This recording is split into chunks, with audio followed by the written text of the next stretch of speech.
A graça e a paz, meus amados irmãos. Que o povo de Deus esteja sempre glorificando a Ele e que possamos, através do Teu sublime amor, a Sua misericórdia, os Teus ensinamentos e louvores, possamos compartilhar do Teu amor em nossos corações. E todos que estão participando aqui e acompanhando a nossa semana de oração, viu como foi excelente a mensagem da nossa live na semana passada. A nossa semana de oração tem sido uma bênção. E louvamos a Deus pela vida de cada um que tem participado, pois estamos aqui para transmitir a você, meu amado irmão, a mensagem para a nossa semana de oração. E aproveitar para, em nome de Jesus, convidar você, que você possa passar essa semana conosco em oração, aprendendo mais sobre a palavra de Jesus, principalmente tendo contato especial com o nosso Senhor e Salvador. E claro, como continua a nossa semana de oração, não esqueçam de enviar seus pedidos de orações, agradecimento, pois é um momento muito especial para que possamos interceder ao nosso Pai Celestial, para que Ele possa continuar te abençoando. Pedimos aos nossos irmãos que divulguem, compartilhem com o maior número possível de pessoas, para que estas acessem o conteúdo tão bonito e maravilhoso que tem sido produzido com tanto amor e carinho para todos. E agora vamos para o nosso momento da mensagem, em que o nosso convidado estará explorando e transmitindo a nós a palavra do nosso Deus, o nosso pão da vida. Segue comigo aqui.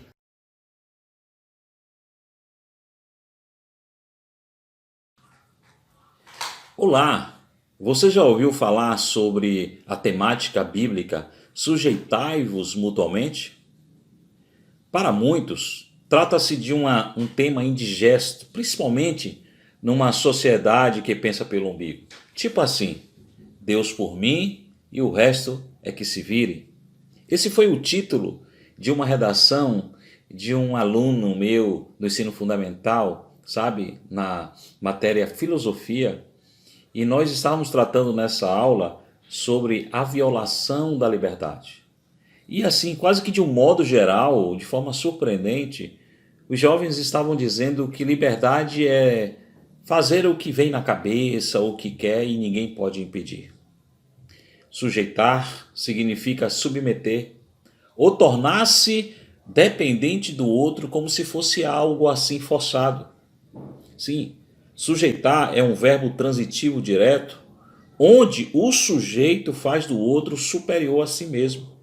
E é exatamente nesses termos que o apóstolo Paulo, escrevendo à igreja em Éfesos, no capítulo 5, verso 21 especificamente, se você vai ler aí comigo, você vai perceber que Paulo sugere exatamente isso. Na verdade, é uma indicação do apóstolo Paulo. Ele disse, sujeitai-vos mutuamente, ou sujeitai-vos uns aos outros no temor do Senhor. Você leu? A intenção do apóstolo é doutrinar a sua igreja quanto à preservação dos princípios da unidade no Espírito. Esses princípios, eles deveriam governar os corações dos crentes quanto aos relacionamentos interpessoais. Não sabemos na verdade ao certo os motivos do apóstolo fazer tal citação, mas mesmo na prisão, Paulo tinha acesso às informações sobre as igrejas a qual eles pastoreavam. Percebem que a partir do versículo 22, o apóstolo Paulo cita 3 categorias de relacionamentos. A conjugal, entre marido e mulher, a familiar, entre pais e filhos e pais, e também a comercial, na relação entre patrão e empregado, servos e senhores, senhores e escravos. Talvez os relacionamentos eles estavam assim um tanto que danoso, a ponto de prejudicar a vida eclesiástica, dos ministérios e também a vida missional da igreja. Creio que no início lá do capítulo 5, o apóstolo já estava indicando essas necessidades de correções pelos relacionamentos, né? E ele traz a comparação entre a obra das trevas e a obra da luz.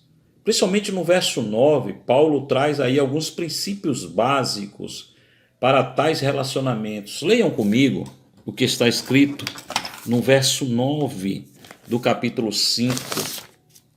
Diz assim, deixa eu só buscar aqui. Então, diz assim: porque o fruto da luz consiste em toda a bondade e justiça e também verdade, provando sempre, verso 10, o que é agradável ao Senhor.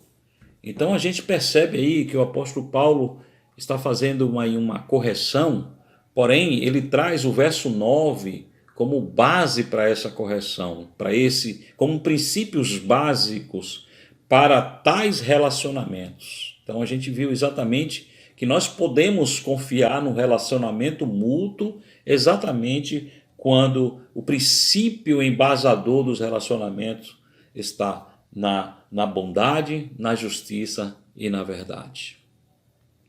Meus amados irmãos e irmãs, o verdadeiro valor da vida cristã está exatamente em viver mutualmente, ou seja, viver em comunhão.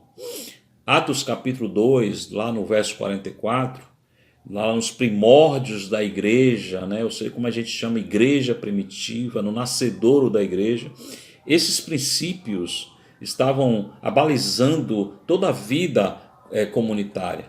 Indica exatamente que os irmãos tinham essa prática de humildade. Eles viviam a vida em comum, onde todos consideravam o outro até maior do que si mesmo. E tudo que tinha entre eles, eles consideravam de todos. E a igreja então crescia, se multiplicava, encantava os de fora, e muitas pessoas chegavam ao ponto de entregar a sua vida a Cristo pelo modelo da igreja. Então, nesse sentido, eu louvo a Deus pela iniciativa desta amada igreja do Senhor Jesus Cristo, pela decisão exatamente de estudar essa temática nesse período. E nós facilmente notamos que a igreja de Jesus, de um modo geral, mais do que nunca, precisa então retornar, melhor dizendo, os princípios da humildade para exatamente corrigir a caminhada da fé. Eu não sei se você concorda comigo, mas hoje a submissão é algo que não cabe mais no vocabulário cristão, né? Dos relacionamentos cristãos. Hoje a gente percebe facilmente que os pais não são mais considerados pelos filhos, né? Até mesmo no sentido de uma conversa orientativa.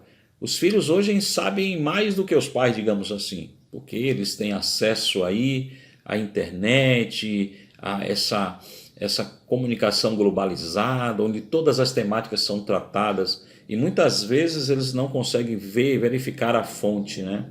Então é muito difícil hoje os relacionamentos dos pais com os filhos, dos filhos com os pais.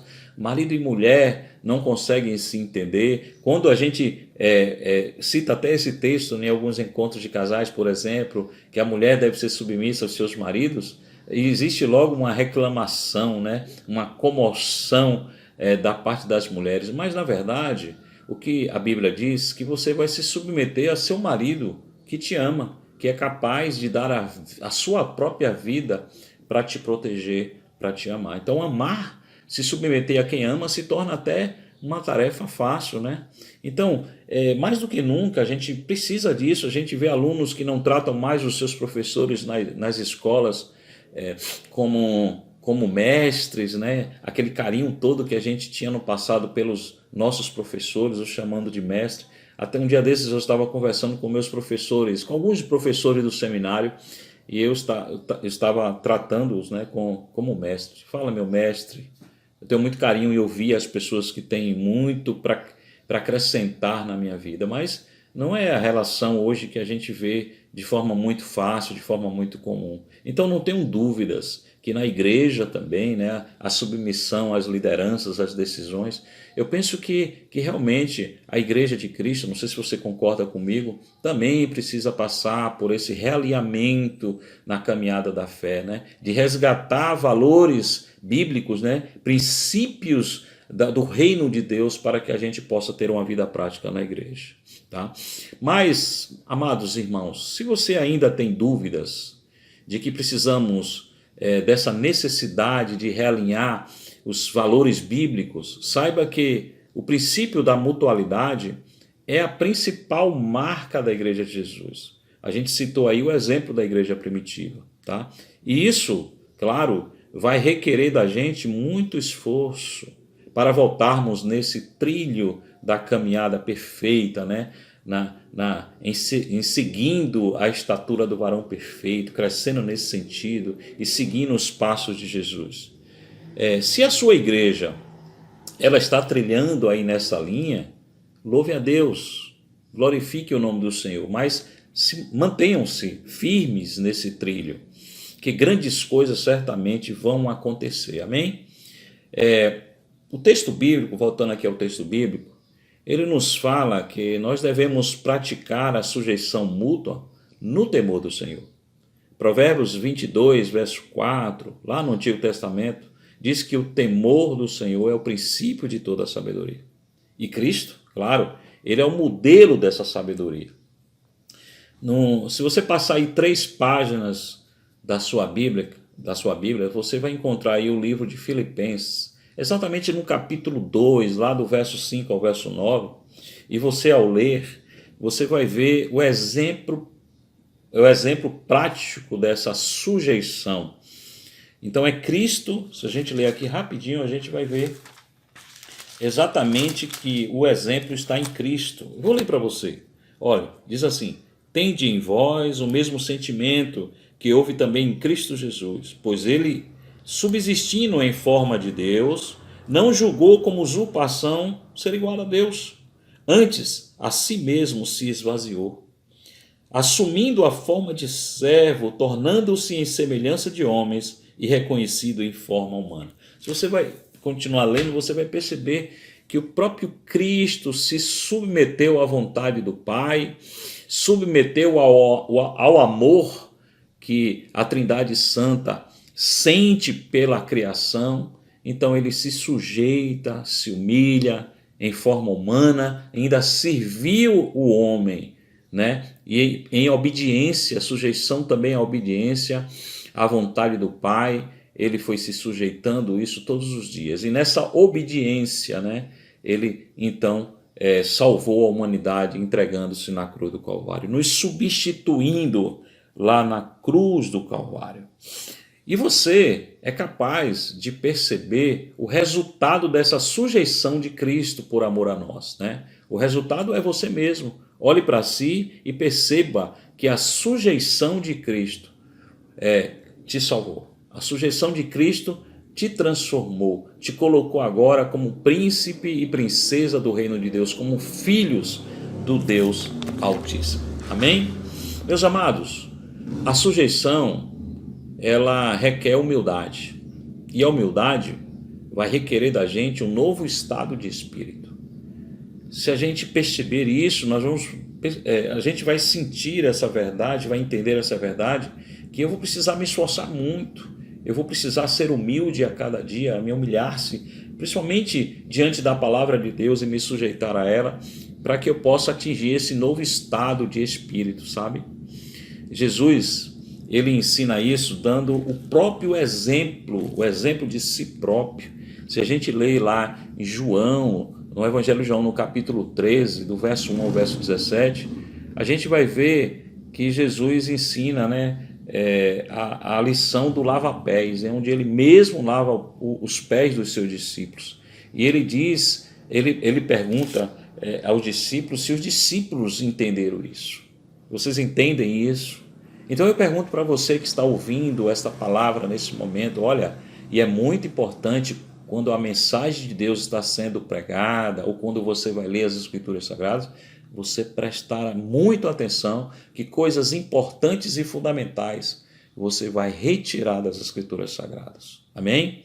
Para finalizar, eu quero ler com vocês uma outra lição de Jesus, lá no livro de Mateus, capítulo 26, do verso 36 ao verso 46. Abra aí a sua Bíblia e acompanhe comigo esta lição. Mateus, Evangelho de Mateus, capítulo 26, verso 36. Mateus 26, a partir do verso 36. É a lição de Jesus no Getsemane. Diz assim a palavra do Senhor. Em seguida, foi Jesus com eles a um lugar chamado Getsemane e disse a seus discípulos: assentai-vos aqui enquanto eu vou ali orar. E levando consigo a Pedro e aos 2 filhos de Zebedeu, começou a entristecer-se e angustiar-se. Então lhe disse: a minha alma está profundamente triste até a morte. Ficai aqui e vigiai comigo. Adiantando-se um pouco, prostrou-se sobre o seu rosto, orando e dizendo: meu pai, se possível, passa de mim este cálice. Todavia, não seja como eu quero, e sim como tu queres. E voltando para os discípulos, achou-os dormindo, e disse a Pedro: então, nem por 1 hora pudestes vos vigiar comigo? Olha aqui a igreja falhando com Jesus, e Jesus ainda se submetendo a essa igreja. Vigiai e orai, para que não entreis em tentação. O espírito, na verdade, está pronto, mas a carne é fraca. Tornando-se a retirar-se, orou de novo, dizendo: meu pai, se não é possível passar de mim este cálice, sem que eu o beba, faça-se a tua vontade. E voltando, achou outra vez dormindo, porque os olhos estavam pesados. Mais uma vez a gente vê a igreja falhando com Cristo, mas Cristo se submetendo ao amor a essa igreja. Verso 44. Deixando novamente, foi orar pela 3ª vez, repetindo as mesmas palavras. Então voltou para os discípulos e lhes disse: ainda dormes e repousais? Eis que é chegada a hora e o Filho do Homem está sendo entregue nas mãos de pecadores. Levantai-vos, vamos, eis que o traidor se aproxima. Então a gente percebe exatamente essa praticidade do próprio Deus, né, em se sujeitar aos homens, por amor aos homens. A base dessa sujeição é o amor à humanidade. Sabe, amados, vale a pena se sujeitar. É um princípio onde o próprio Jesus é a prática viva, né? Foi a prática e continua sendo a prática viva dessa sujeição. Hoje pela manhã eu fui surpreendido pela uma das minhas Anas, né? E ela disse que foi fazer a devocional. Ela agora está fazendo a devocional muito cedo, e ela leu aquele episódio em que Ananias se submete a Paulo, né? Na época ainda era Saulo, porque ele conhecia o Saulo, né, que perseguia os cristãos, e ele foi encarregado de cuidar de Paulo, de discipular o apóstolo Paulo, né? E ela disse para mim: pai, eu fiquei surpreso quanto a esse episódio, sabe por quê? Porque eu entendi isso, ela falando, eu entendi que vale a pena a gente se sujeitar no serviço do Senhor. Sabe por quê? Porque Ananias conseguiu produzir Paulo, o grande apóstolo Paulo. E eu entendi uma coisa, pai, ela falando para mim, eu entendi que nessa submissão a gente exige de nós muita humildade, mas o resultado é fantástico. Ela disse: olha o que Ananias produziu, o grande apóstolo Paulo. E ela disse: eu aprendi que eu preciso me sujeitar para produzir pessoas melhores do que eu. Então está aí uma grande lição, está aí uma palavra que deve mudar o seu ser, deve transformar a sua vida, porque eu gostei muito de estudar esse princípio, de poder compartilhar com você essa grande verdade. Amada igreja do Senhor Jesus Cristo, sujeitai-vos uns aos outros no temor do Senhor, e que o Espírito Santo de Deus opere o amor, que é o grande poder de Deus, sobre o seu coração e sobre o meu coração e sobre o coração de todos. Fiquem na paz. Um beijo enorme no seu coração.